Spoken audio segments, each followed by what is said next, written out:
Number 10, Jack the Ripper. Starting off number 10 with one of the most infamous murderers in history, Jack. Jack the Ripper plagued the minds of investigators for centuries, actually. He committed 5 gruesome murders in 1888 in and around London's Whitechapel area. He taunted police with mysterious letters and has been the hot topic of news stories for over 120 years. Some believe he was part of a conspiracy to do with Queen Victoria, others that he was just simply an insane man. Part of the reason he was so terrifying is that beyond the regular murders, it was more sociopathic and hateful than anyone could understand at the time. I mentioned in a video a while back that they may have solved who the murderer was in 2019. DNA evidence found on the silk scarf of Catherine Eddowes, Jack's 4th victim, identified Polish barber Aaron Kosminski as Gentleman Jack. Splattered blood and semen were found on the shawl, and the DNA was matched to a descendant of Kosminski. Though some scientists still say the evidence is insufficient to officially declare Kosminski as the infamous murderer, that was the closest authorities ever got to catching him. Number 9, John Wayne Gacy. John Wayne Gacy put a face to the killer clown. I can't even begin to imagine the horror of discovering what was the real John Wayne Gacy. He was a father, a husband with a very dark secret. The first time he was arrested was in 1968 for committing heinous assault on 2 teenage boys, but was released after 18 months for good behavior. Regardless of his past, Gacy adopted the persona of Pogo the Clown, delighting his community with entertainment. Everyone loved him, and families trusted him, but somehow Gacy got away with destroying the lives of family after family, brutalizing 33 boys, hiding the bodies in his very home. He received the death penalty in 1994, but the fact that he left jail in the first place just goes to show the issues with the criminal justice system around that time. Number 8, Robert Pickton. Presumably, if you're watching this video, you're a true crime fan, and you've probably watched the episode of Criminal Minds. I think it's Criminal Minds, is it? Let me know. Inspired by Pickton. For anyone who thinks Canadians are always nice, not true. Canadian serial killer Robert Pickton owned a pig farm, which he used to his sick advantage. Police initially began a search on his property when they heard about illegal firearms, but soon they began to discover discarded items from women who had gone missing. For instance, an inhaler, an old shoe, and a few more pieces that led to one of the most horrifying murder cases in history. Pickton confessed to the murder of 49 women and said he wanted to make it an even 50 but got sloppy and therefore was caught. Many of the remains were not found due to the fact that he presumably fed the remains to his pigs and even ground up and added the meat to ground pork, which he distributed to family and friends. Anthropologists brought in 2 massive conveyor belts to help sift through dirt in order to find any evidence of the missing women. Pickton was sentenced to life in prison with no possibility of parole, which is the most severe sentence in the Canadian judicial system. Number 7, Andrei Chikatilo. Andrei Chikatilo was a Soviet serial killer who developed an addiction to killing, stating that stabbing women was the only way he could, get ready, receive sexual satisfaction. Like most terrifying serial killers, he was just like everyone else. Andrei worked as a trusted school teacher, all while committing over 50 murders of young people before he was caught. He was able to get away with it for so long due to the USSR covering up potential serial murders, as murder was not supposed to exist under Stalin. At the time of his birth, Stalin's agricultural policies caused widespread hardship and famine. His early childhood was affected by this, and not only that, Andrei was believed to have suffered from water on the brain at birth, causing him to get frequent UTIs and often wet his bed. He was often the subject of bullying due to the fact that his father was captured during World War II and was ridiculed for his cowardice. Though we can be sympathetic towards his childhood upbringing, we cannot be towards his crimes. He was a truly awful man, and Andrei was arrested in the 1990s and sentenced to death. Number 6, the Green River Killer. Like Pickton, Gary Ridgway was convicted of 49 murders, however, those are only the confirmed cases. Evidence suggests that the number is over 75. The Green River Killer is one of America's most prolific killers because of that reason. During the 1980s to 1990s, women were warned to stay away from Route 99, South King County, Washington, but still, the stretch was often occupied by runaways and prostitutes, and those that didn't pay attention to the warnings often paid the price. He is one of the reasons parents tell their children not to help someone who's looking for their lost dog or have candy in their truck. Gary would lure women by showing them a picture of his son before strangling them in his home and then moving them towards a forest location. Though Ridgway claimed to be a religious man, he had a weak spot for women of the night. Sadly, some of his victims have still never been found, though authorities have uncovered some since his trial. Number 5, Pedro Pedro Lopez. Pedro Lopez earned the name Monster of the Andes, though it's in no way a title to celebrate. His early life in Colombia was rife with homelessness, violence of many kinds, and was incarcerated in his early adult life. But he should have never been let go. His crimes spanned across Colombia, Ecuador, and Peru. Pedro was convicted of killing 110 young women, though the estimate is over 300. It seems that Pedro's crimes could have ceased a lot sooner than they did. In the 1970s, he was caught by the Ayacucho community when he attempted to kidnap a young girl. They were going to submit him to tribal law and bury him alive until a Western missionary convinced them that he should be handed over to the Peruvian police. He was then deported back to Colombia, where his crimes began again. He continued to kill, many families resorting to hunting him down themselves, and he was finally caught once again by Carolina Ramon and her peers when he tried to lure her daughter away during the market. Lopez was incarcerated in 1981 for just 16 years after being diagnosed as a sociopath, and then he was released, and his whereabouts are unknown today. Good job, guys. Number 4, Dennis Rader, aka the BTK Killer. True crime doc fans know this name very well. He is another man who, like Jack the Ripper, loved the notoriety of his crimes. The BTK killed at least 10 people between 1974 and 1991, baffling the police in Wichita, Kansas. BTK stands for Bind, Torture, and Kill, which sadly describes the pattern of his crimes. At night, he may have been a murderer, but during the day, like others on this list, Rader was a devoted family and businessman. After killing his last victim in 1991, Rader went off the map, baffling police even more, making them think he had disappeared. But then, in 2004, around the anniversary of the Otero family, he resurfaced, sending more clues to police, literally handing them proof on a floppy disk that led them to his church. It still wasn't until 2005 he was finally arrested and given 10 life sentences to be served in El Dorado Correctional Facility, and he's still there. Stay there, buddy. Number 3, Richard Trenton Chase, also known as the Vampire Killer of Sacramento, and you can already start to guess why. Chase claims 6 known victims during his life of crime and was a devoted cannibal. He was infamous for drinking the blood of his victims, even mixing it with Coca-Cola at times. Ugh! The signs of what was to come were abundant in his early childhood. He would often wet the bed and delight in drinking the blood of small animals, and every true crime fan knows what comes next. He was in and out of mental institutions most of his life and developed hypochondria from his addiction to hard drugs and alcohol. He was convinced that someone had stolen his main arteries and that his blood was turning into powder.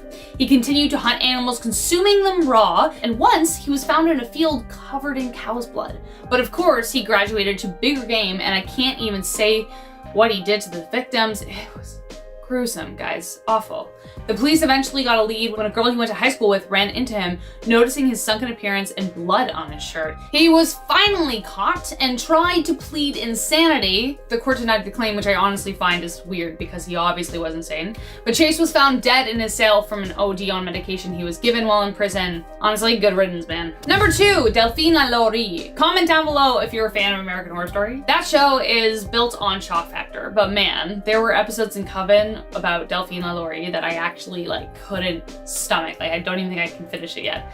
This woman was vile, to say the least. On April 10th, 1834, a fire at the LaLaurie mansion broke out in New Orleans, leading to a stomach-churning discovery. Rescuers found a 70-year-old black woman chained to the stove while LaLaurie was trying to save the furniture. She was the one who set fire to the house in order to escape the torture Delphine inflicted on her and others in the house. She led them to the attic, and what authorities found was a kind of medieval evil they had no idea hid behind one of the wealthiest women in town. 7 slaves were tied with spiked iron collars. LaLaurie had been accused of the mistreatment of slaves before when she chased a young girl off a balcony. She was forced to sell her slaves but snuck them back in when she made her family buy them so she could keep them. After the torture chamber was discovered, a town mob gathered around the house protesting that something had to be done about the devil woman, but she never faced any real punishment for her crimes, only death by reputation. She was ruined in society. Boo-hoo. That's honestly one thing about American Horror Story's Coven season that was satisfying, that for one moment, We got to imagine that she did get her comeuppance. Number 1, Alfredo Bally Trevino. Last but not least, we have the man that actually inspired the character of Hannibal Lecter, Alfredo Bally Trevino. For years, people believed that Hannibal Lecter wasn't based on any real monster. They had theories, but they weren't sure. Thank goodness though, but then Thomas Harris finally revealed in 2013 that this was actually not the case. Trevino was a doctor in Mexico who was awaiting a death sentence in prison for murdering and then chopping up his gay lover. Harris became acquainted with Dr. Trevino in the 1960s while working for an American pulp fiction magazine. He was tasked with interviewing another prisoner named Dykes Askew Simmons. Simmons had tried to escape prison and was shot by a guard in his attempt. Trevino performed life-saving emergency surgery on him, and when Harris heard the story, man, he needed to know more about this guy. After a fight, Trevino sedated his partner, slit his throat in a bath, and then methodically chopped up his body. He drove to a neighbor's farm to bury the evidence in a box, but when workers noticed a suspicious grave the next day, an investigation sparked, leading to his arrest. Harris was struck by the man's grace, which reminds us of a certain fictional charismatic murderer. Remarkably, Trevino was released and continued his medical practice, saving lives of the poor until he died. So, I don't know, I guess some good came from evil, but it still inspired one of literature's most terrifying villains, so what do you think, guys? Number 10. H.H. Holmes. I've talked about H.H. Holmes before on this channel. Can you guess which video it is in the comments? Let me know. But some of you requested that he be in part 2, and considering his likeness to Hannibal, I completely agree that he has to be. Like the fictional killer, Holmes was handsome, charming, and could woo any woman who met his eye. Dr. Henry Howard Holmes, again, no relation to Sherlock Holmes, though he changed his name out of admiration. You know, he should have said Lecter, because he's so close to him. Anyways, like Hannibal and Sherlock Holmes for that matter though, he was a genius. He finished school at the age of 16 and earned his doctorate in medicine by the age of 23. In fact, as a child, he showed an interest in medicine by practicing surgery on animals, and we all know what happens after that. Additionally, in medical school, he got into the habit of stealing corpses and conning insurance claims. Yeah, cool guy. But he isn't famous for any medical marvels, oh no. By the late 1800s in Chicago, Holmes eventually earned enough money to construct a massive labyrinth within a hotel of sorts. It had stores on the bottom and apartments above, each level booby-trapped with trap doors, disorienting mazes, and chutes that would drop victims into the basement where vats of acid, very Joker-like, which was used for decaying corpses, and a crematorium lay where he would, you know, get rid of the evidence. Holmes' House of Horrors would soon be infamously known as the Castle. Like his old medical school days, he also took out insurance policies on his victims to fund his macabre endeavors. Historians still debate how many people he killed exactly, but currently it sits around 200. Number 9, the killer actor. Though many of us carry some heavy torches for actors we've seen on TV, now imagine that actor used their talents for evil, not entertainment. Ramiro Artieda was a Bolivian sex criminal responsible for the deaths of over 8 women between 1937 and 1939. In traditional serial killer fashion, all of them had an uncanny resemblance to each other. The reason he's called the killer actor is due to the fact that he used the acting training he received while studying drama in the US to lure his victims. He created characters and drew women to secluded areas where he would perform his crimes. He played a monk, a film producer, and a professor. Before he left for the States, however, he was also accused of killing his younger brother, Luis, when his family estate passed solely to him, and his fiancée left him due to the allegations, so he was a bit heartbroken. So when he returned from Bolivia, his goal was to eradicate anyone who looked anything like his ex-fiancée. Rough. Thankfully, his crimes were cut short, and he was sentenced to death in July 1939. Number 8, William Devon Howell. Some people have cool names for their cars like the Batmobile or Knight Rider. Howell thought it'd be cool to name his 1985 Ford Econoline the Mobile, and that just about says it all right there. William was already in jail for the murder of Nilsa Arizmendia after she was last seen getting into his van in 2003. Blood was found in his mobile, but she wasn't the only one of his victims. Police discovered 3 bodies on a desolate stretch of land in 2007, all linked to Howell. But his body count rose in 2015 when 4 more bodies were discovered behind a Connecticut strip mall on the same stretch of land where they found the 3 others. Police linked them to Howell after hearing his confession to another cellmate about his garden, which is where he buried his victims. He was also notorious for sleeping next to his victims while they decomposed in his car. Though he doesn't sound anywhere close to a genius like the infamous Hannibal, there's something so disturbing about these lonely murders committed by a drifter in Connecticut. What was it about him that made these women trust him enough to follow him into his car? Number 7, the Great Blood Sorceress. First off, why do we give such epic names to murders like Jack the Ripper, the Zodiac Killer? Like, what? Now the Great Blood Sorceress? Like, damn. It seems like we're celebrating these people, but we're not. We're not. I don't know. Hi, my name is Rachel Fisher and welcome to my existential crisis. Anyways, Magdalena Solis, aka the Great Blood Sorceress, was a religious fanatic turned serial killer who plagued the minds and bodies of Mexico. She joined the Santos and Cayetano Hernandez cult in 1963 and started having warped visions of grandeur and a marked sexual perversion, which led her to do a lot of stuff I can't say out loud because YouTube gets mad. With the cult, they moved to Yerba Buena, which had a population of around 50 people, all poor and starving, and convinced them they were gods. While the brothers knew it was fake, Magdalena went hardcore method in her role as the priestess and believed the whole thing. She was responsible for 8 confirmed murders, though possible 15, through sacrifices where the victims were tortured and beaten. Afterwards, she removed their hearts and drank their blood. Followers of her group claimed that she was a reincarnation of an Aztec goddess. Sure, I mean, whatever makes you sleep better at night, man. Number 6, Israel Keyes. Israel Keyes was a former soldier who was honorably discharged from the US Army in 2011. But little did they know, Keyes was ready to fulfill a plan he had been waiting for years. Once discharged, he turned his cell phone off, flew to Chicago, and then drove a rental to Vermont. He paid cash for all expenses to avoid leading anyone to his pit, just one of the pits he had planted all over the country. He had buried supplies in a specific area back in 2009, and once there, he picked a random couple and meticulously carried out his dark deed.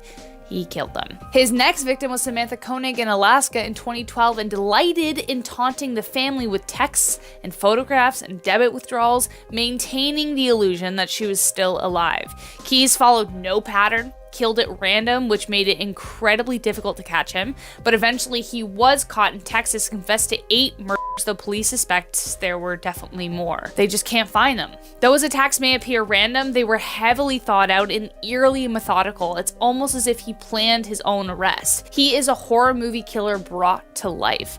Never mind Hannibal Lecter. Number 5, Vicki Dawn Jackson. Between December 2000 and February 2001, Vicki Dawn Jackson went on a murder spree, killing as many as 20 people and attempting to kill 5 more. But outside her small town, you have never heard of her. Similar to Lecter, Jackie worked in the medical field of sorts as a nurse in the small town in North Texas. The hospital she worked at suddenly underwent a plague of respiratory-related deaths, but since all the patients who died were elderly, well, no one thought anything of it. No one became suspicious until several vials of methacurium chloride, a drug used to temporarily paralyze a patient's ability to breathe, had disappeared.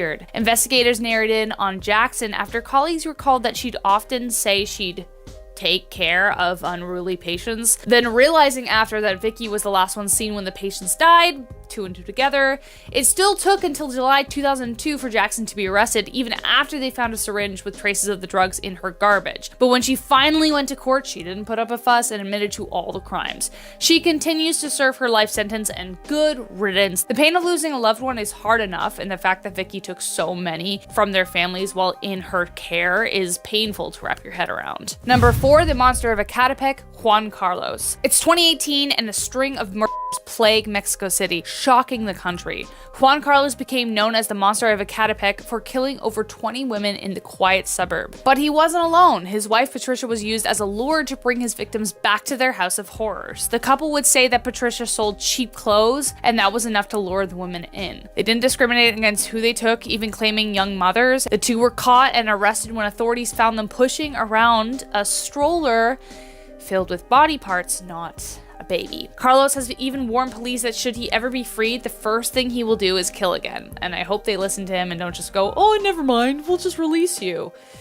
Honestly, one of the most chilling ones, and we're not even at the top 3 yet, so get ready! Speaking of which, if you like this list, you know what to do and let us know. Number 3, Fred and Rosemary West. I've got to thank commenter Robert Clark for providing some more leads, including these next 2, so 3 and 2. Fred and Rose West are yet another terrible duo, more terrifying than the singular monster that was Hannibal Lecter. Fred and Rose West might have been a charming couple, a delight at parties, but like most of our most charming killers, it was the perfect facade. The Wests and murdered at least 9 young women, including their own daughters between 1973 to 1987. The majority of the murders took place in their very home. To cover up the frequent burials of their victims, Fred would cover it up by constantly doing home improvements and garden work. The victims who weren't a part of their family would be lured to the house under claim that the family was simply looking for nannies. When they were finally caught, Fred committed suicide while waiting in prison, and Rosemary is still living out her sentence in jail, and thank goodness. Ugh. I can't even go into detail because YouTube gets mad, but what they did was just absolutely horrific. Just a combination of everything horrible. Like everything you could imagine, they did. Yeah. Number 2, the Hammersmith nude killer. So thanks also to that commenter. You thought Jack the Ripper was bad? Well, welcome to Hammersmith nude killer. The most terrifying part is that we still don't know who the killer is, just like Jack the Ripper. It was a peaceful morning in London, 1964, when the first body was discovered, washed ashore on the Thames. This would be one of the 6 victims of the Hammersmith nude killer. Nicknamed Jack the Stripper, as all 6 of the victims were petite, young prostitutes murdered and mutilated in a similar fashion to the infamous killer, except all were dumped naked. Their bodies were found in Kensington, Chiswick, Hammersmith, Brentford, and Ealing, and it is supposed that his kill count reaches above the confirmed number. The killer somehow evaded one of the largest manhunts in all of history, including that of Jack the Ripper. The closest the police ever got was when they discovered the exact area where the perp would store the bodies before he released them. But then, just like that, killing stopped. No trace left to follow. Like the OG Ripper case, there was a large range of suspects coming from a wide span of backgrounds, rich and poor, but still to this day, no one has any clue as to who was responsible. Oh, good God. Now, number 1, it's so gross, guys. First off, I want to say thank you to commenter Somwell C for pointing me in the direction of Albert Fish, but it feels weird to say thanks. Albert Fish claimed to have committed at least one murder in every state in the 1930s and 1934. Mrs. Budd's daughter, Grace, had been missing for quite a while when she received an anonymous letter that read, quote, "Dear Mrs. Budd, on Sunday, June the 3rd, 1928, I called on you at 406 West 15th Street, brought you pot cheese, strawberries, we had lunch, Grace sat in my lap and kissed me. I made up my mind to eat her." Unquote. This should give you a very clear idea of the nature of his crimes, because what he said he wanted to do, he in fact did. Albert Fish had many names: the Gray Man, the Werewolf of Wisteria, and the Brooklyn Vampire. Since Fish spent most of his childhood in an abusive orphanage, Fish grew up associating pleasure with pain. Not only would he commit horrendous sadistic atrocities onto others, he would also commit them onto himself. His addiction to pain knew no limits, but was able to hide his mental illness enough to father 6 children with his wife before she eventually left him when the illness became so apparent she couldn't ignore it. He would regularly mutilate himself with nails, needles, and even light his private areas on fire. This he did to his victims as well, and more. If you ever saw him in the street, you'd never think to look twice. He just looked like a regular guy, which is the most terrifying part. There are so many levels to his crimes, which makes Albert Fish oddly make the number 1 spot. Number 10, Belle Gunness. Originally from Norway, Belle Gunness was a serial killer who plagued Indiana and Illinois with one mysterious death after another. In the 20th century, Belle killed over 40 people, including members of her own family, and potentially faked her own death. She was never caught. She was very tall, around 250 pounds, and had 3 children who all died on April 27, 1908, when her house mysteriously caught on fire. Gunness was presumed dead, but when they started sifting through the wreckage, the townsfolk made a horrific discovery. They found the bodies of her children, though one headless body that didn't align with Belle herself, so where was she? Many townspeople claimed that relatives had visited her farm and never returned. Another recalled a hired farmhand named Joe Maxon was often seen covering up large holes near the hog pen. They got to digging and soon 40 bodies were discovered, and that was just at this farm. Upon investigation, it was also discovered that she killed all of her husbands and even their daughters and sons they brought with them in order to gain insurance policies. She would also lure men with ads that read, and I quote, "Personal comely widow who owns a large farm in one of the finest districts in LaPorte County, Illinois, desires to make the acquaintance of a gentleman equally well provided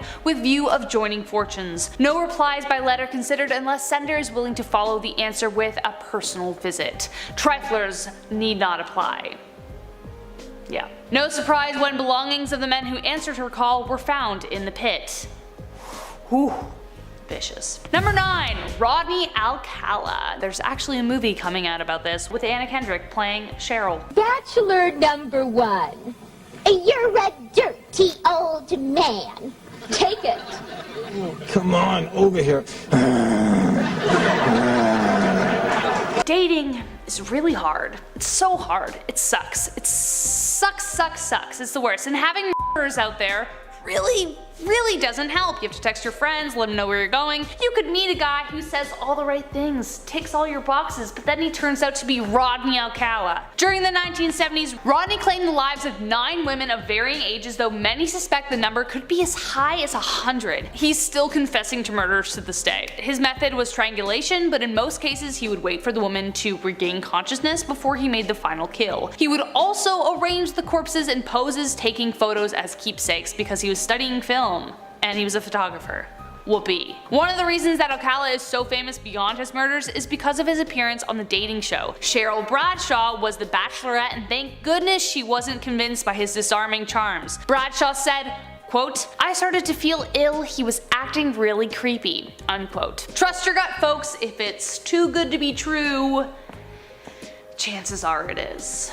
Number 8. Issei Sagawa. After you hear what this guy did, you will be very shocked to learn that he is free and walking the streets of Japan. In 1981, Sagawa shot and killed his friend Renee Hartfelt, and then he ate her, something he wanted to do for over 32 years. Over a 2-day period, I might add. Like another person we're gonna mention later, he believed that by doing so he could absorb her beauty. Oh, and he also committed, I'm not sure if I'm allowed to say this, you two might get mad at me, but his desires first began upon seeing his classmates' thighs when he was younger and thinking they looked delicious. Eventually that grew into a desire to carry out the ritual of killing a woman, any woman. He did go to a psychiatrist about it, who classified him as highly dangerous, but when his rich father found out, he covered it up and sent him to school in Sorbonne, France, which is where he met Renee. He gained her trust, invited her over for dinner, befriended her, and then, when the time was right, he shot her. He packed up what was left of her corpse into suitcases and took a cab over to a park and dropped them off. But bystanders saw the blood leaking and called the police. He admitted it, flat out, was declared insane, deported back to Japan where he was supposed to stay in a mental institution for the rest of his life, but they declared him sane when he got there, and since the case was dropped in France, he only had to stay for 15 months. He is now free, walks the streets, and says that he still has the same desires, though he wants it to be a Japanese woman, specifically now, so. Number 7. The Love Slave Killers. To say Charlene Williams was intelligent is an understatement. She had an IQ of 160. But she had trouble finding love, as I mentioned, dating sucks, after 2 failed marriages, and that is until she met Gerald Gallego. Together, the two hunted and kidnapped 10 young women who Gerald would sexually torment before they were shot or strangled. They killed across 3 states between 1978 and 1980 until a bystander witnessed an abduction and noted the license plate. Charlene was only sentenced to 16 years while Gerald was put on death row. Charlene made a plea that she couldn't stop Gerald and that it was all him who killed the women. To this day, she insists that she never agreed to any of his plans and that she even tried to set them free, saying, and I quote, "I would have done anything if I could have stopped him. I know I couldn't have stopped him. I tried to stop him," unquote. So jury is still out as to how involved Charlene was with the crimes, but as she has been released from prison, time will only tell if more bodies turn up. And now she's doing charity work, which is great, I guess. Number 6. Dennis Nilsen. Nilsen was born in Fraserburgh and is one of Britain's most infamous killers. He confessed to killing and dismembering 15 young men and dissected their bodies, though it could have been more. When he was finally caught in 1983, police began to link a series of lucky escapes and incidents over the 5 years prior. Had they took them into more consideration, they might have caught him earlier. Nilsen was never okay with his sexuality and chose to manifest his desires in a murderous way. He would befriend these men at pubs and bars, disarming them with friendly discourse before luring them home. There he would kill them and reportedly sit with their corpse before taking them apart in order to dispose of the body. He flushed a lot of the remains down the toilet, but little did he know that would get him caught. A neighbor called the plumber to unblock the drain outside, and lo and behold, that would have been an awful day at work. Like one of the worst. Talk about dirty jobs. He was sentenced to life in prison but reportedly died in agony after surgery complications in 2018. Number 5. Harold Shipman. Like Hannibal, Shipman was a doctor. Though not in the same field, he had the similar lethal intentions as Lecter. Shipman's mother died when he was only 17 and immediately decided that he wanted to pursue a career in medicine. So he attended the University of Leeds and failed his entrance exam once before his placement. He became addicted to the painkiller pethidine and got caught forging prescriptions. Following rehab, he got hired at the Donnybrook Medical Center in Hyde, and it was there that he would take the life of over 260 patients.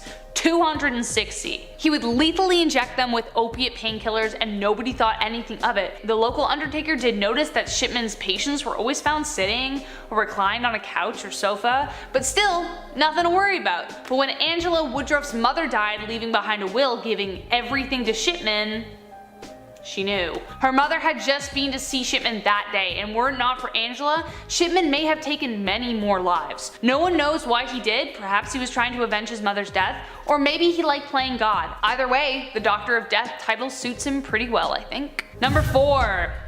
Luca Magnotta. This guy, seriously, almost made the top 3, because to this day, his crimes haunt me. If you've ever watched the documentary Don't F With Cats, then you know his name. Or if you lived in Toronto area, you know his name. I watched it having no idea what it was about, and I still can't shake it. I literally cried for days, and I couldn't wrap my head around the things that he'd done and the things that I saw. Warning, the documentary gets pretty graphic, right Chris? Yes, it does. Scarborough, Ontario native Luca Magnotta started out like most serial killers, killing animals in brutal and public ways. He is a pathological narcissist who would film his graphic crimes and post them on the internet for all to see. First against animals and then onto bigger game. In May of 2012, he filmed the brutal killing and dismemberment of Chinese Concordia student Jun Lin with an ice pick. He was obsessed with the movie Basic Instinct. Since the first cat video surfaced, internet volunteers had been profiling him online for years and knew what was about to happen before the event itself. He was obsessed with himself, creating fake fan accounts, praising pictures, and editing fake ones with friends. He did everything he could for attention, and the pathway towards his bloody deed is so inhuman. But apparently, he's doing just fine in prison. He even got married recently. Glad you're happy. Number 3. Charles Manson. Yup.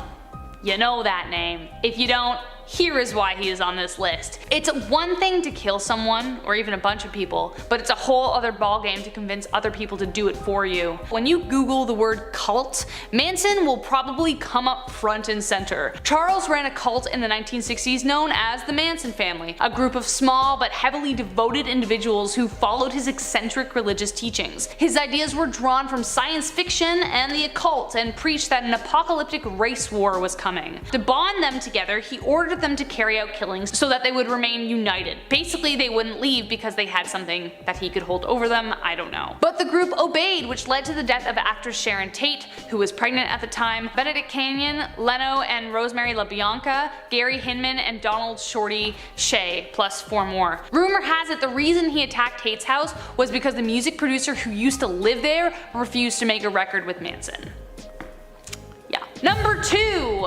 Elizabeth Bathory. If you thought Vlad the Impaler was bad, well, yeah, I mean he was. But when it comes to bloodlust, I think Elizabeth Bathory takes the cake on this one. She was born on August 7th, 1560 in Hungary in a prominent Protestant noble family. Her uncle Stephen Bathory was king of Poland, and the rest of her family basically controlled all of Transylvania. She was an untouchable nightmare. She married a war hero named Count Ferenc Nadasny, who gifted her an estate and perhaps the skills in which she used to kill and maim. After he died, Elizabeth took over the estate and suddenly young women went missing. Bathory became obsessed with the idea of immortality and believed that bathing in the blood of virgins was the key. But she did more than that. She would lure girls to the castle, even daughters of other nobility, in the guise of work or education. Before draining them of their blood, she would slice, stab, sew their mouths shut, leave them out in the cold, cover them in honey so bees would sting them, and she would bite off their flesh from their face and other intimate parts. When she was satisfied, her servants drained the blood into a bath. According to her journal, she killed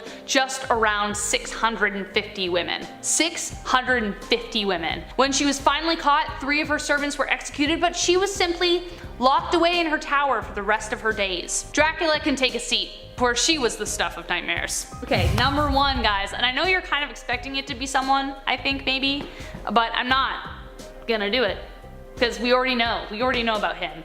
And his name rhymes with Rudolph. Number 1, Paul Joseph Goebbels. If you know your World War II history, then you know there was an infamous German leader that led one of the largest atrocities in history. YouTube won't let me say his name for some reason, but you know who I'm talking about. Obviously he would be number 1 on this list, but I remember learning about Goebbels thinking, who really did it? He was able to use propaganda to turn an entire country against one group of people. Some would even argue that he was even better at public speaking than Adolf was. He regulated all the media content of Germany and forced all Jewish artists, actors, musicians, directors, magazine editors into unemployment, ensuring anything that went out presented his leader faithfully and also was anti-Semitic. He staged a public burning of books that were considered un-German. Though Adolf was the figurehead we all remember, it is because of Goebbels that an entire anti-Semitic movement led to the lives of 6 million people being lost. He himself was a fanatic, despite at one time being engaged to a Jewish woman, and all his favorite teachers growing up were apparently Jewish. Maybe he never physically got his hands dirty, but he didn't need to. He had enough people to do it for him. If you're somehow not convinced that he should be number 1, then I invite you to picture this. Goebbels was able to convince an entire country to hate, betray, and kill with a few films, speeches, and radio. Imagine what he could have done with social media. Starting off this list in our number 10 spot, we have the Rainbow Maniac. The Rainbow Maniac is a serial killer in Brazil who was specifically targeting gay men. Over a span of 18 months from 2007 to 2008, this person took the lives of 13 separate people, execution style. Unfortunately, despite the time it's been, whoever perpetrated these horrific crimes is still unknown and uncaught. The location in Brazil where the crimes took place is known for being a more progressive area, but unfortunately at the time of the crimes, there were a few ultra-conservative groups who were extremely vocal about their intolerance towards people in the LGBTQIA+ community, so police believe that someone from one of these groups may be responsible, but of course this has not been fully substantiated. There have been suspects and one person was even tried in relation to the crimes, but the jury found the person not guilty, so whoever the perpetrator is, they either got away with it or haven't been caught yet. In our number 9 spot today we have Pedro Lopez. Pedro Lopez had a very difficult life growing up, and unfortunately this led him to living a life committing crimes I can't even detail on this channel throughout South America during the 1970s. By the time the 1980s rolled around, he made a mistake during one of his awful crimes, and this led to his arrest. Once in police custody, he spilled all of the tea on basically his entire life and confessed to an insane amount of crimes. Police were a little skeptical of just how many crimes he said he committed, but Pedro was able to lead them to a mass grave where they recovered a total of 53 people's remains.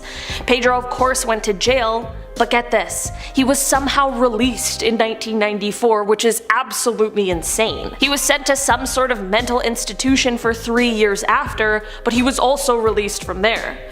Okay, so aside from the crimes he committed, are you ready for the worst part? Well, in 2002 he was suspected of being the perpetrator of a new crime, but no one has been able to find him since 1998.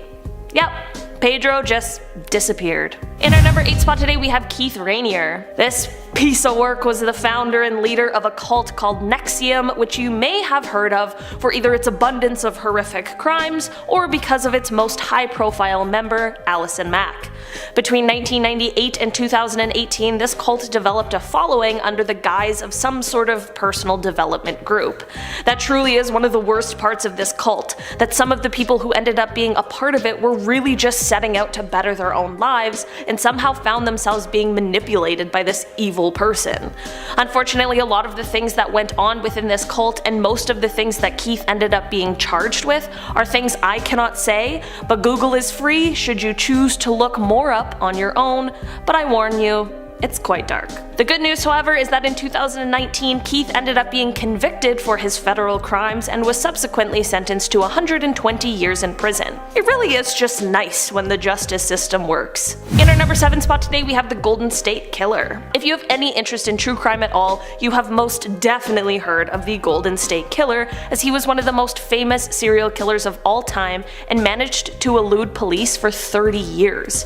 From 1973 to 1986, the GSK was responsible for taking the lives of 13 people, harming 50, and 120 different burglaries across California. Throughout the investigation process, he used different tactics to both taunt and threaten police and victims, which is just on a whole other level of messed up. If you don't know how this story ends, buckle up because it is wild. So you know how those family DNA test things have really taken off in the last few years? Like those 23andMe things where you send in your DNA and then they send you back your genealogy? Well, basically these services helped identify who the real GSK was. In 2018, when Detective Paul Holes, shout out to MFM if you know you know, and FBI lawyer Steve Kramer uploaded the GSK DNA profile, which they were able to obtain from the crime scenes, to the website GED Match. They were able to find 10 to 20 people who had the same great-great-great-grandparents as the match. From there, a genealogist made a large family tree, and from there they were able to single out 2 main suspects. After covertly collecting DNA samples from one of the suspects and comparing them to the crime scene DNA, they were finally able to arrest Joseph James D'Angelo, who is the Golden State Killer. After decades of waiting, the victims of his crimes were finally able to see justice served, as he was sentenced to 12 life sentences plus 8 years.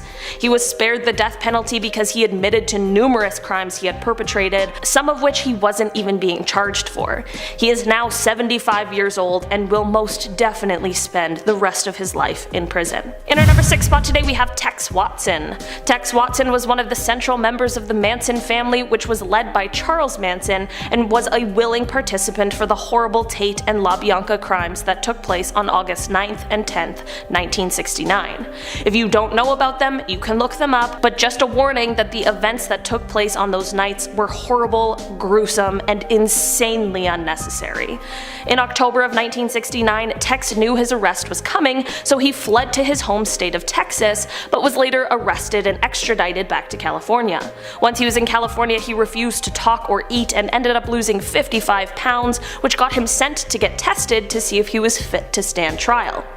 He was. In 1971, he was convicted on 7 counts of first-degree unalive and 1 count of conspiracy to commit unalive. He originally received a death sentence, but it ended up being commuted to life in prison. But get this, you guys. He was able to release a book while in prison, and he got married, and through conjugal visits was able to have 4 children. Thankfully, in 1996 they banned those kinds of visits for people serving life in prison, and in 2003 he got divorced because his wife had met someone else. Like, him taking the lives of 7 people wasn't enough, she just needed to find the right one. I cannot make this stuff up.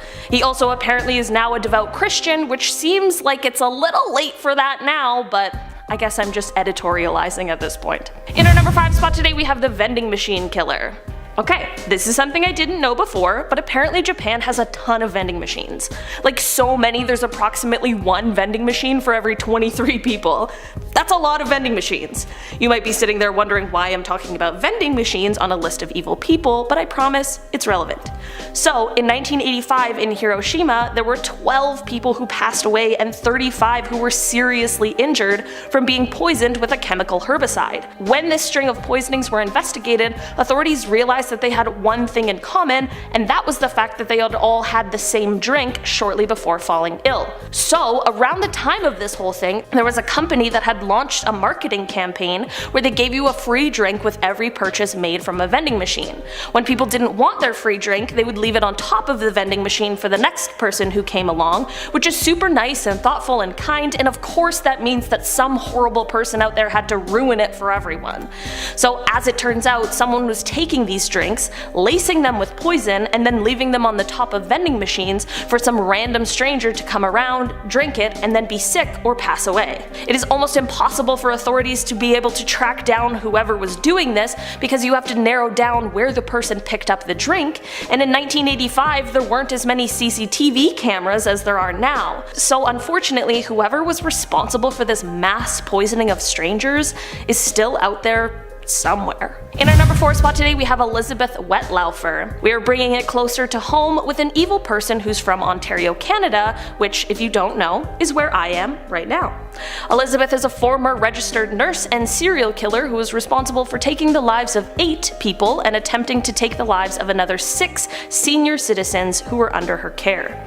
With a total of 14 victims that either passed away or were harmed by her actions, she is now one of the worst serial killers Canada has ever seen. And not to mention how she was doing these things to vulnerable people who she was supposed to have devoted her life to taking care of.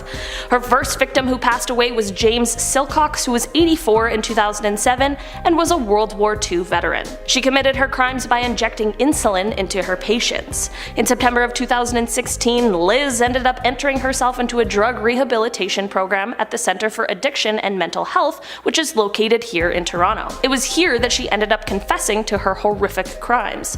Of course, the staff at the hospital notified the proper authorities and she was subsequently arrested, and she gave police a 2-hour confession. She admitted to knowing what she did was wrong, but she said she just had urges she couldn't control.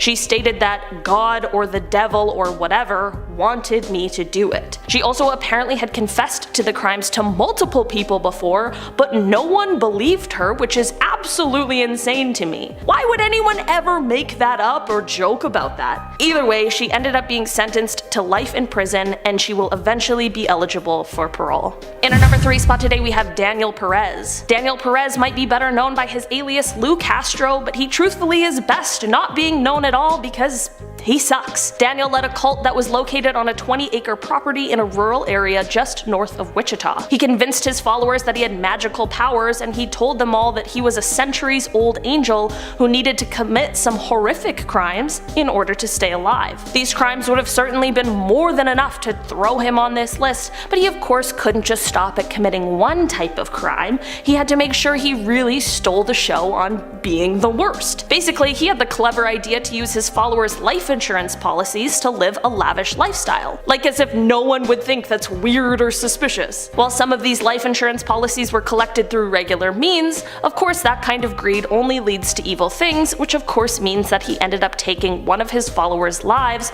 so he could collect the cash. It is thought that he also contributed to the deaths of some of the other people's life insurance policies he cashed in on, but unfortunately there was never any evidence that would be able to substantiate that claim. Despite this, however, on April 21st, 2010, authorities were able to arrest Daniel, and he was charged with 28 felonies. In February of 2015, he was convicted on all counts and received a sentence of 80 years in jail. In our number 2 spot today, we have David Berkowitz. David Berkowitz, or the Son of Sam, is an American serial killer who terrorized New York from July of 1976 to July of 1977. He took the lives of 6 people and wounded 7 others, all while eluding the biggest manhunt in New York City history. He was one of those arrogant ones who leaves the little notes for police promising to do it again. Well, his arrogant self was caught for his crimes, and he was arrested on August 10th, 1977, and was indicted for his crimes. He confessed to all of them and claimed that he was just obeying the orders of a demon that had manifested itself in the form of a dog that belonged to his neighbor. Yeah, David. Okay. He was found mentally competent to stand trial, and he pleaded guilty to his crimes, which left him sentenced to 6 consecutive life sentences. He later admitted to making up the dog story, which, like, duh, but he did say that instead he was a member of a violent satanic cult and his crimes were committed as a part of that. These claims were investigated, but no one has been able to confirm or deny them. In our number 1 spot today we have Charles Cullen. This guy used to be a nurse who took the lives of his patients throughout his career, and he may be one of the worst serial killers ever recorded. He confessed to taking the lives of 40 people, but through subsequent interviews it became apparent that the number was way higher than 40. He just couldn't remember the names of them all, but he of course could remember the details of his crimes against them. That is truly a new level of messed up. His crimes started in 1998 and spanned over a decade into 2003. In October of 2003, when a patient at a hospital passed away from low blood sugar, the authorities were called. This person was Charles' final victim, and authorities began looking into him and investigating his past employment history.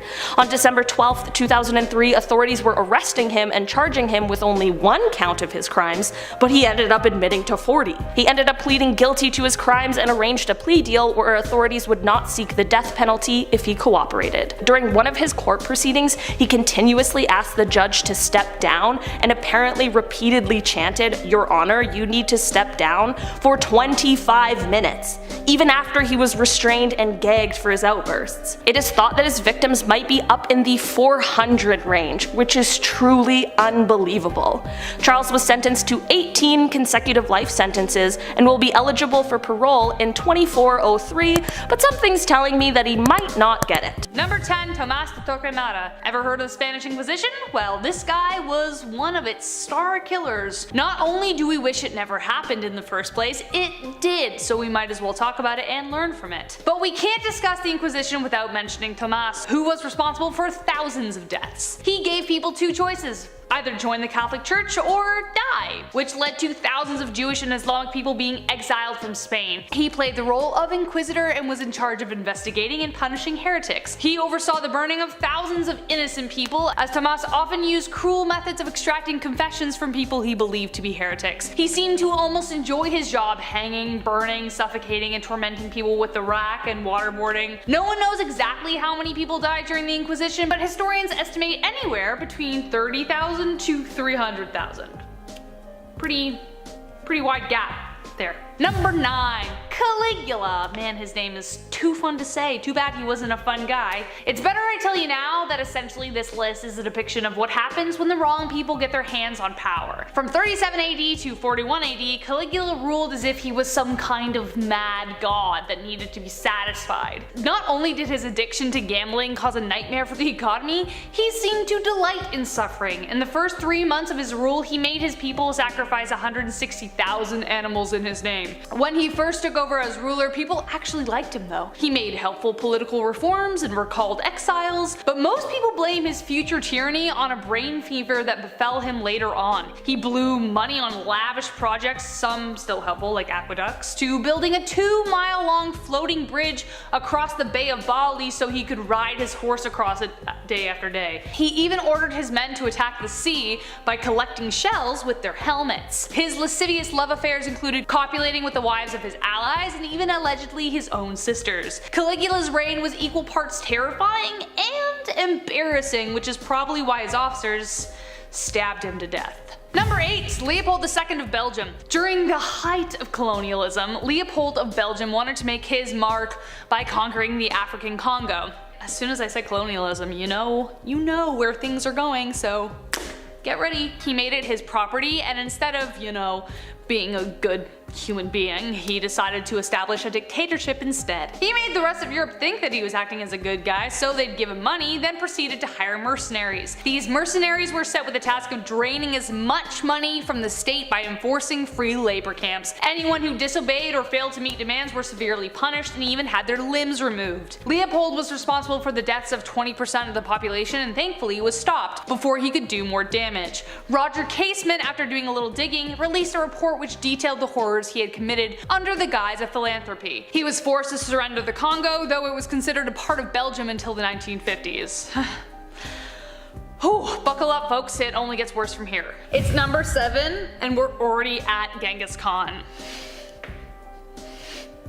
Get ready. Genghis Khan, ruler of the Mongolian Empire, killed so many people. He changed the carbon footprint of the earth. In one single battle, he killed over 1.2 million people. Though this sounds like an exaggeration, I don't find it hard to believe, since he just left the corpses to rot. The battlefields became oily and whole mounds of mountains of bodies formed. Genghis Khan was supposedly responsible for over 40 million deaths. If you need a number to compare that to, that's the same amount of people who died in World War I altogether. He also enjoyed in excess the spoils of war, brutalizing women and assaulting them. In addition to that, he held mass beauty contests and all those who didn't win would be given to his soldiers like objects. Because of that, around 16 million people are said to be descendants of him today. That's how many people he... Many people blame his brutal and ruthless upbringing, as Khan very much had to raise himself under the mentality to kill or be killed. He even killed his own brother at age 10 just for not sharing food. He was also horrendous when it came to tormenting his betrayers. Some ways include pouring molten silver down their throats and sawing people in half while they were still alive. Oh, and he killed 75% of the population of Iran and tried to commit an entire genocide.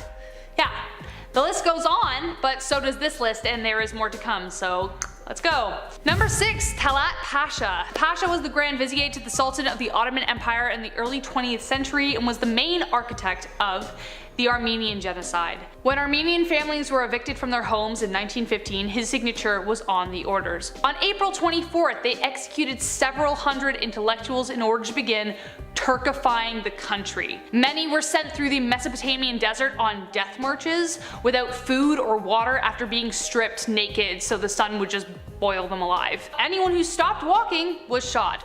He also created a special organization made of killers and ex-convicts who were ordered to carry out the liquidation of the Christian elements. They drowned people in rivers, threw civilians off cliffs, even crucified and burned people alive. Yep, this happened in the 1900s, by the way. So there are about 600,000 to 1.5 million reasons we wish this man never existed, because that is how many people Pasha was responsible for killing. Ooh, man. Number 5, Idi Amin. General Idi Amin staged a coup on January 25th, 1971 and forced Uganda's first Prime Minister Milton Obote into exile. From there, he created a reign of terror that abused Uganda's freedom after more than 70 years of British rule. Amin organized mass executions of Akoli and Lango Christian tribes who were loyal to Obote. He terrorized his own country with internal security forces whose main purpose was to eliminate those who opposed him. His brutality also resulted in the collapse of the economy. This man just seemed like he just didn't have a single good bone in his body. He was also rumored to have eaten human flesh, and his vicious and inhumane rule resulted in the death of 300,000 civilians. Eventually Amin was forced to flee and sought refuge in Saudi Arabia, though he was never punished for his crimes and died in 2003 due to organ failure. So he got away with it, essentially. Number 4, Pol Pot.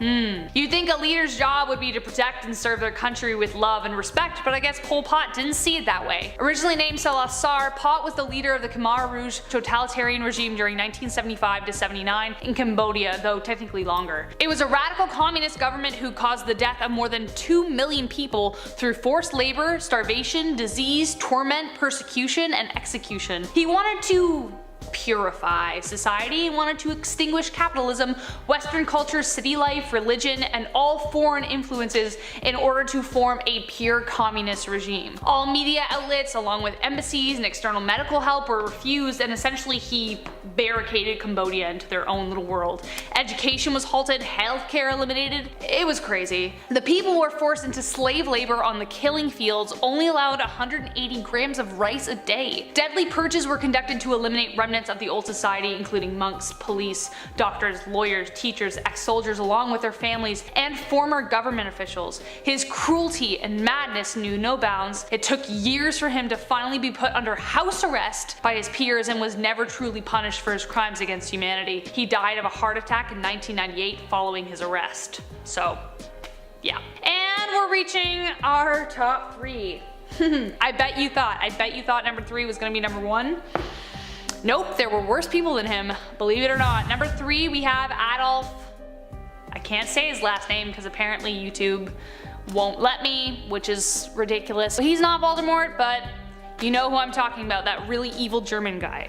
Yeah, I don't really need to go into detail here unless you don't know about one of the most infamous genocides to take place in all of history. Along with the amount of people Adolf's army killed in World War II, his warped and disgusting worldview resulted in the destruction of more than 6 million lives, mainly those of Jewish descent, but LGBTQ, political prisoners, and basically anyone he and his followers deemed a lesser human. He was the personification of hatred and led the world into one of the most deadly wars to date. We should also give a shout out to all of his henchmen who served underneath him, all working together to enact one of the cruelest moments in history. If he hadn't been born, who knows if it would have happened anyways due to political and social tensions of the time, but maybe, just maybe, it wouldn't have happened at all, and all those lives would still be around today. Number 2, guys, like I knew he was bad, but dug deep today, and I would never thought I would say this, but number 2, Joseph Stalin. Joseph Stalin made his own henchmen disappear in photos, and boy do we wish it was him instead. Stalin was the premier of the Soviet Union and was responsible for the deaths of more than 20 million of his own people,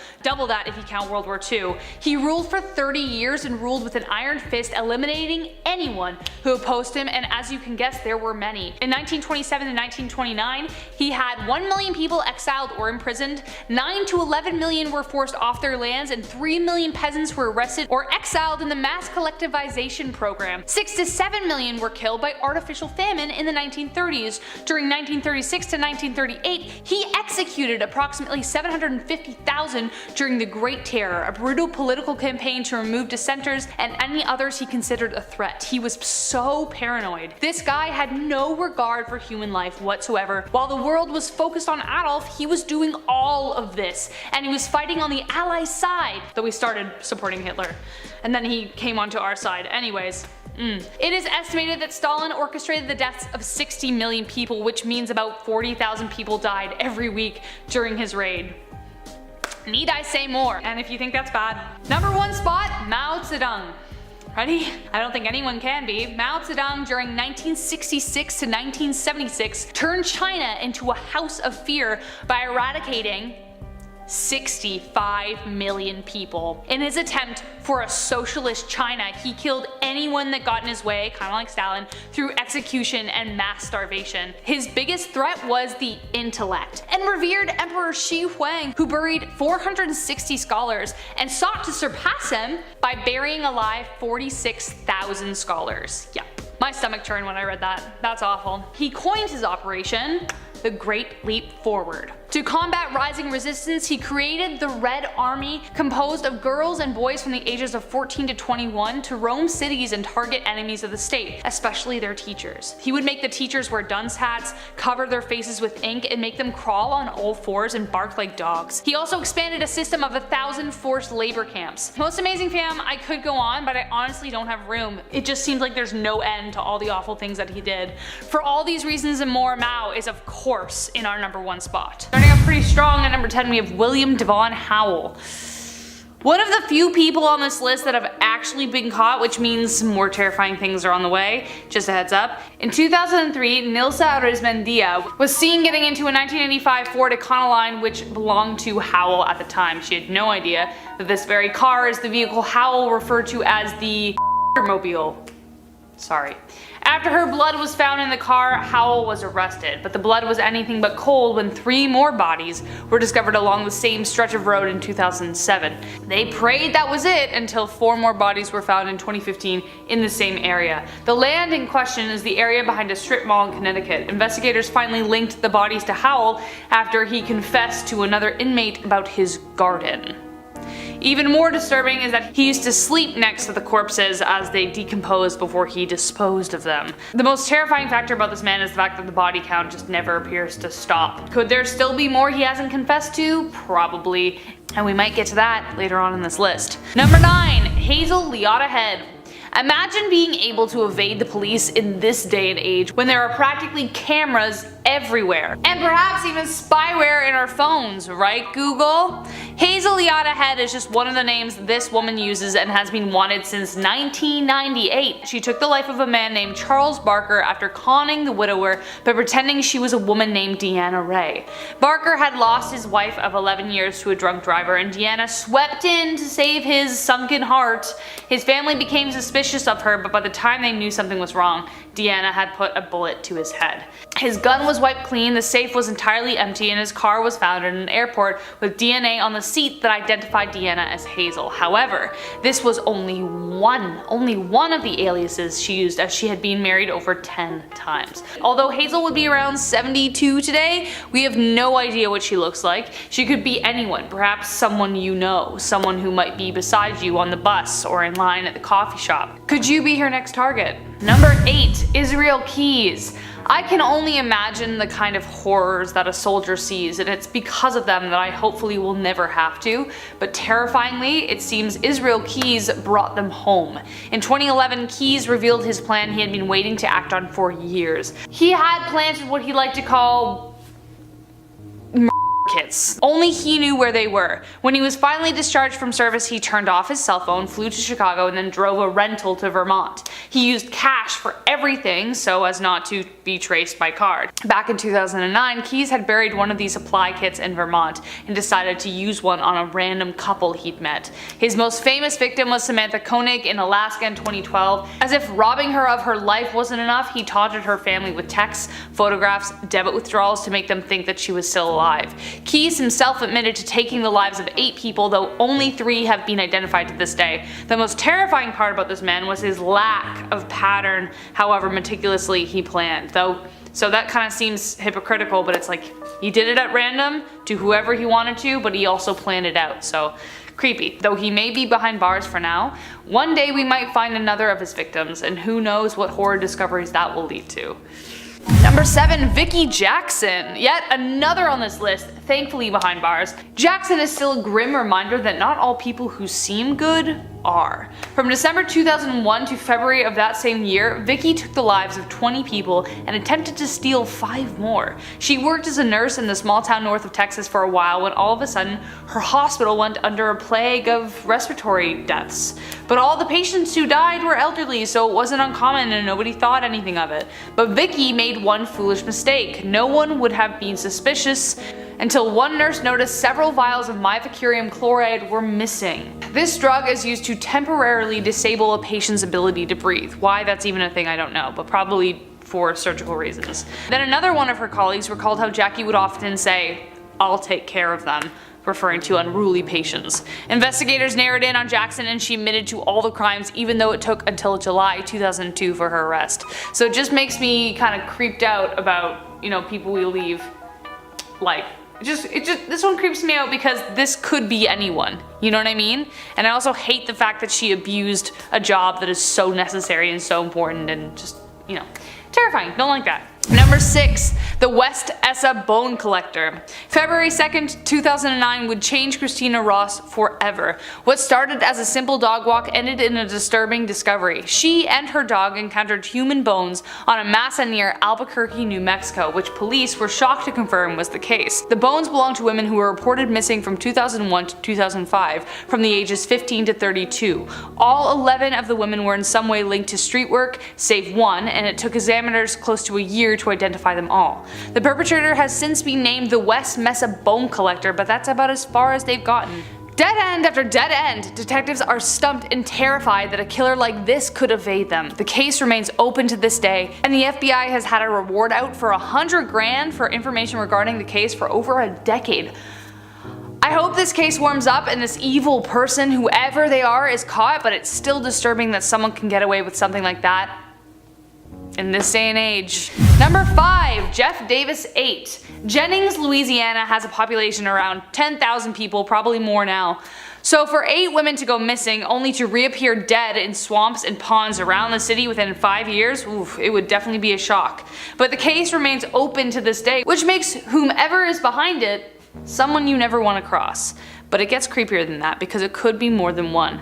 The woman lived in the same areas, and similarly to other cases, they had histories of street work and criminal activity. They all died of the same cause, asphyxiation, which clearly links them together, but for over a decade, no solid suspect has ever been nailed down. The lack of suspects have led to allegations of misconduct by law enforcement, and there was even a controversial book that was released accusing members of the police force of being clients of the women. Ethan Brown was the reporter who wrote the book and continues to say that the case was mishandled after staff were fired for speaking up. There are a lot of seedy details involving this investigation that clearly make it seem like a cover-up, so is it one person who should be feared, or has one rotten apple spoiled the whole bunch? Either way, I hope one day someone puts whoever is behind this behind bars for good. Number 4, Route 8. I wish wooded areas could be a place of peace and fantasy, but too many criminals have left their bloody mark. Route 8 south of Torrington, Connecticut is one such area, a forest just off the road that has served as a nefarious dumping ground for evil people. Between 1988 to 2004, 4 young women were found, and they were all from Waterbury, which connected them. Now, this isn't one of the cases the police had no suspects for, which is a good thing, but instead they had 3, and they are no closer to narrowing them down. All of them are thankfully in jail for other charges. Richard W. Rogers is one, in prison for taking the lives of 2 men, though he primarily attacked gay men, so perhaps not him. The second is Steve Hayes, in jail for taking the life of Jennifer Hawk Petite and her 2 daughters during a home invasion. However, he is considered a pathological liar. And then the third is none other than William Devon Howell. Yup, the guy we mentioned before. Remember how I mentioned there are probably more victims? Well, Exhibit C. However, each suspect has a hole in the case, so it could very well be that the criminal isn't behind bars yet. So who should we really be afraid of? And coming up to our top 3, if you're liking this video so far, give us a like, follow, comment, do your thing. You know what we love, and we love you for it. So let's continue without further ado. Number 3, the smiley face killers. Whoever is behind this case is probably one of the most evil people in the world. These crimes are so disturbing that they have even bred conspiracies. Over a 20-year span, over 45 college-aged men have all drowned while intoxicated. Even more strange is that they all occurred in 11 different states. Despite the distances, investigators believe that the deaths are connected by not one but several people. The one big thing that connects them and feeds this theory are the disturbing smiley faces that are painted near the crime scenes. At least 12 of the men have this in common. Investigators believe that they are abducted, killed, and then disposed of in water, giving the impression that they drowned. Does anyone else think it is a bit strange to connect all the deaths? Potentially, but beyond the creepy smiles, the party drug has been found in their systems, as well as the men are all in the same category: white, athletic, successful, and popular. Whether or not you believe the crimes are connected, these men aren't ending up dead by themselves, and none of their cases are closed, so who is behind it? And number 2, the vanishing women. Chillicothe is a small town in Ohio where evil seems to be at work. The killer is primarily targeting women of the night and those who recreationally use heavy drugs. Between 2014 and 2015, several of these women disappeared and only 4 were found dead, while 2 more are still yet to be discovered. Only 1 man has been brought to justice over one of the crimes, but he could not be linked to the others. But that's the scariest part. This may not be a case of one person being evil, but of several. According to the June 2015 Cleveland Plain Dealer Report, updated in 2019, the town leaders are convinced that the drugs and related issues may play a role in the crime. Police are concerned that this could be a case of trafficking that is preying on women in desperate situations. Many of the women knew each other, work in the same places, which lends more fuel to this idea. Last but not least, man unknown. This last perpetrator still remains on the loose. We wish we could say that these kinds of crimes died in the 70s, like all the rest of them, but sadly that's not the case. In Phoenix, Arizona, there's a terror plaguing the streets. This horrific criminal has taken the lives of 7 people and injured so many with a semi-automatic shotgun. They shoot at random and have no specific target in mind. It could be old, young, male, female, whatever. So needless to say, people in Phoenix are double locking their doors. The criminal seems to primarily target the Latino Maryville neighborhood, but so far police have no leads on who could be the killer. In June, the shooter fired over 30 times where Malia Ellis, her mom Stephanie, and family friend Angela Linner were sitting. Sadly, they all passed away. The only description they have of him, and this is it, light-skinned Latino or white man in his 20s. Authorities are offering a $30,000 reward for any information that leads to the arrest, but so far nothing.